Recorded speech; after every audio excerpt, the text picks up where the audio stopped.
we're going to be talking about vermicomposting.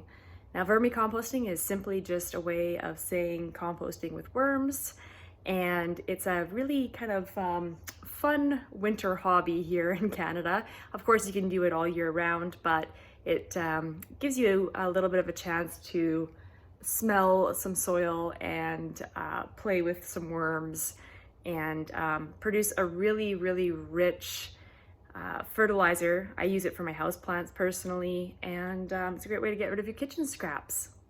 All you really need as far as materials go to vermicompost is some sort of a bin.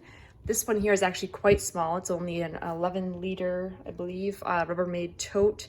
I've just drilled a couple holes in the top here for circulation and a little bit of ventilation.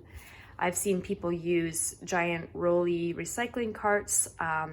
That's if you're using it basically for all of your kitchen scraps. Now you can see in the bin here that I've got a really nice layer of just kind of shredded up brown paper bag.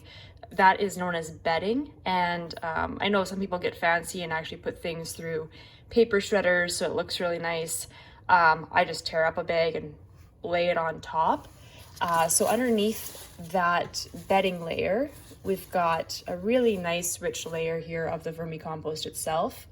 And as I go through, you can see that there's definitely some worms.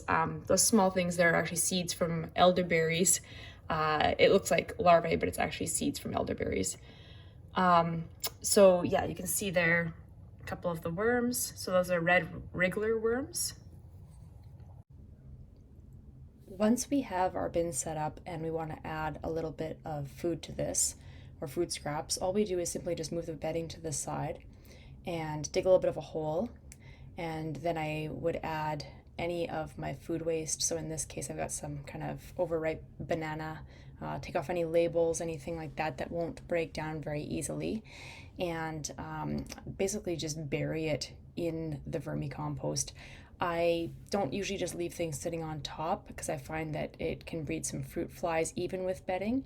So I will just cover it back up again after I add it in. And then I'll just put the bedding back over top when I'm done.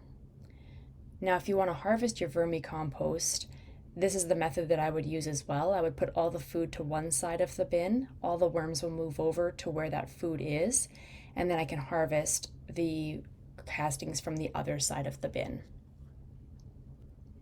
Because this is a very small bin, I tend to only really add some kitchen scraps maybe once a week or so. If you have a larger bin, you can add them daily.